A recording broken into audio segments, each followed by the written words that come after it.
Hello everyone, welcome to Make Gaming Easy. Today in this video, I'm going to show you how to change your nickname in Free Fire. So without any further ado, let's get started. First of all, go to your profile page by clicking on the option where your nickname is available in the top left corner.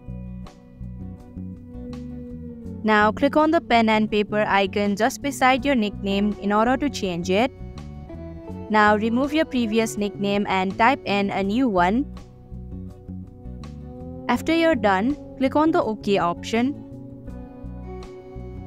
You'll also have to keep in mind that in order to change your nickname, you'll need to have at least 390 diamonds. Now click on the 390 option with diamond icon. As you can see that I do not have sufficient diamonds, so my nickname will not be changed. Now in order to get enough diamonds, click on Go to Top Up option. And here you can purchase the diamonds. Anyways, that is how you can change your nickname in Free Fire.